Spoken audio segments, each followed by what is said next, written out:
What's up, everyone? Welcome back to the shop. I'm going to take on one of my most challenging scroll saw projects. Just looking at this, I saw this piece of artwork in a Fantastic Four issue 534, I think it was, where the Hulk fights the Thing. And I saw it and I said, I need to make this. This is artwork that is drawn by Mike McCone. I think it's awesome. But the thing is, that is going to be a whole lot of work. So let's get started. I have some 8-foot long sheets of veneer. So I've got some cherry veneer and some Wingate veneer. And I only need a little bit of this, but I have these giant sheets, so I'm pretty sure they're gonna last me for the rest of my life. But just basically take an X-Acto knife and trim off a piece of that. Now, each one of those gets glued onto a piece of MDF. This is 1/2-inch thick MDF. I put the cherry on the back side, I put the Wingate on the front side. That's going to be for the dark areas, the negative space that's going to be in this picture. So I'm going to glue these together using some Unibond 1. This is some really, really good veneer glue. I really like it. Stick it into my veneer press and squish the crap out of it. I use my veneer press all the time for these projects. If you're interested in making one, I do have a link down in the description to the video that shows you how to make it. Next, we got to cut out a silhouette of our project. So I made one right here. This is a piece of maple that I milled down. It is just slightly above 1/16 of an inch thick, so it's really, really thin. I taped 4 pieces of paper together to make one giant template and then applied it to this board. I like to use contact paper for this. Apply the contact paper, spray some Super 77 on the template itself, stick it on there, wrap the whole thing in tape.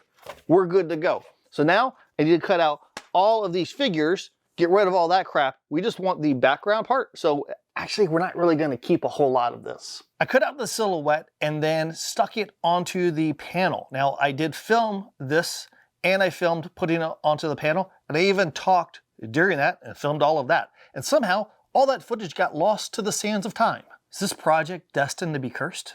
So, here's what it looks like. Basically just applied wood glue to it, put it into my press, squished it down. Now I have my panel here. So the next step is to make all the pieces to go inside of it. And I'm going to start with doing the Hulk. I found a piece of canary wood that typically would be yellow, but this one had a lot of greens to it. And I thought that might work really well for Hulk. Now it's not the bright traditional green, it's more of a muted color, but I like it nonetheless. Hulk turned out being much more of a challenge than I ever really expected. I thought this would be the easy part of the project because there's not a whole lot of pieces here. There is a lot of negative space, so you don't have to worry about cutting out a million different pieces. But what I quickly learned was that a lot of these pieces all flow together. Now, I like to have my scroll saw pieces where there's multiple layers, so we've got some depth, some dimension to it. In this case, you've got his right hand. That right hand should be sticking way out, proud, like he's about to punch the thing. Thing is that one piece flows from his hand all the way up his arm and into his trap. Well, those parts would be in the background. So I didn't really notice this until I started cutting it and putting my pieces together. Then I was kind of faced with, well, what do I do about that? Which meant a whole lot of sanding in certain areas and not so much in other areas. To help with this, I used much thinner wood than I typically would for his chest because I needed to have some sort of dimensional change between that fist and his chest because it all kind of blended together. So I went on the thin side with this, and then I used some chisels and some sandpaper to really make those pieces around the fist itself a lot thinner so that we had a little bit more shadow to it. All the pieces are being glued together with a combination of wood glue and CA glue. I like the medium thickness CA glue whenever I'm doing this. The bigger pieces will have the wood glue. If they're really tiny pieces, I typically will just go with CA glue, super glue. That works out perfect for this. I started off by using a number 5 crown tooth blade for this project. And after I got about halfway done with Hulk, I realized this is just not gonna work. The fine teeth on a crown tooth blade, dealing with these oily woods, I was just going through a lot of blades. So I switched over to a number 5 reverse skip tooth blade. That was much easier. I had better cuts with it, a lot faster. So I kind of wish I would have started with that, but you know, I like to start off with the crown tooth if I can because the cuts are so glass smooth. Here's a little tip for you if you are doing small little pieces, if you have some delicate pieces, is make a zero clearance insert for yourself. In this case, I just took a piece of 1/4" MDF and sawed a line through it, taped that onto my work surface. Now I have a really flat area. I don't have any sort of gaps or anything. I can cut those delicate pieces without them breaking. This is a big help for me, and I used it a lot during this project. In my reference photo, Hulk is wearing gray or blue pants or something like that. That's not what I want. I want the traditional purple pants that Incredible Hulk is known for, so I grabbed some Purple Heart and cut out my pieces from that. Again, I kind of faced that same challenge because of the Hulk having to be kind of weird thickness material. I didn't really plan ahead for that too well. I had to then make the Purple Heart a little bit weird too, because, you know, I wanted to go thicker with this. It should be in the foreground, but if I did, then it would make it look like his lower half is sticking way out compared to his upper half. So again, just one of those weird things I didn't expect, but you know, we have to overcome those obstacles. You ever have a project that just feels completely cursed? That's what this one is. It took me over a month just to get Hulk done because of things like getting COVID. So finally, I got Hulk done, I got his pants done, I can move on to the time-intensive part, which is doing Thing and the rocks and all that kind of stuff. What I did do was I kept my offcuts from whenever I made the background. Thing is a whole bunch of rocks, which means a whole lot of little pieces. And what this is gonna allow me to do is cut out each piece twice. I'll cut out a rock out of the template, the maple piece that was the background. I'll cut that same rock out of some orange wood and then piece them together and essentially make a giant mosaic of Thing. Okay, I'll admit it. I completely underestimated the time that it would take to make the Thing. I don't know how many pieces are here. It feels like there's hundreds. So I had to cut out each one twice.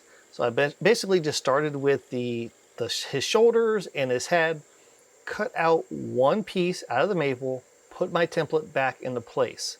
Then I got some orange wood and cut out the same piece out of that. What took so long with this is not just cutting all the pieces, it's gluing them into place. That means getting that template cut, your piece cut, put it into your scroll saw project, glue it down, make sure that it's glued, it's dried, pull the template off, do it again.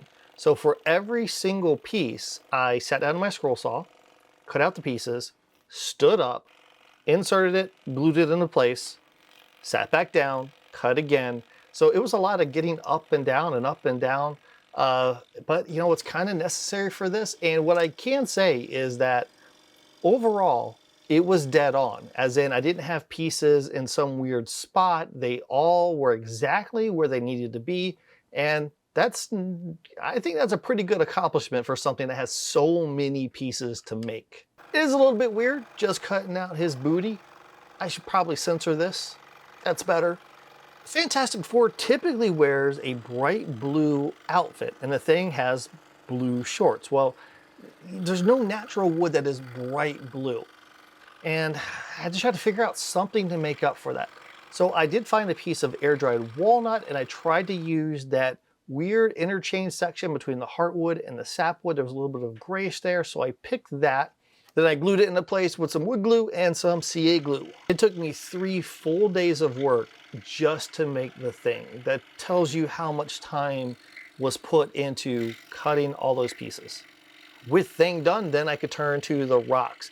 Now, one thing that I was trying to keep in mind is because I didn't have bright blue shorts for his outfit, I had to try to find different pieces of darker woods that would not blend together too well with his shorts, so that his shorts did stand out a bit. That's kind of tricky. So what I did was I grabbed different pieces of walnut, just picked different shades. Some of the spots are lighter, some of the spots are darker. Just trying to get some of those shadows, some of those areas where the sun might be shining on it, and it's a little bit lighter. I'm kind of looking at this as rubble, and it's gonna have just different colors mixed in.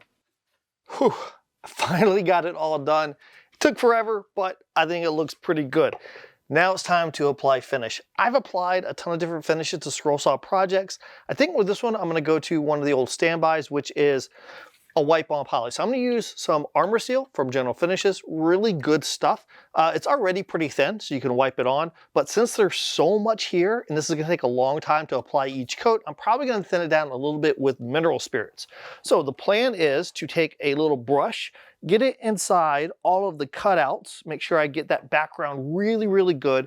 Then I'll take a rag and do the top of it, make sure everything is smoothed out. Each coat of finish takes quite a bit of time to get it done.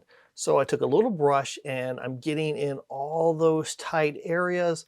And I know that when I do that, I'm gonna have finish that just naturally gets on top of the surface. And I don't want that to puddle up and dry. So as I'm doing the brush and getting in the tiny areas, I'm then taking a rag and wiping down the top just to make sure that there's no puddling with this. What definitely helps is having it on a Lazy Susan, because I can quickly rotate it around and make sure that I'm getting all the spots, because I'm not just doing that negative space, I'm also doing the sides of our pieces that are elevated up too.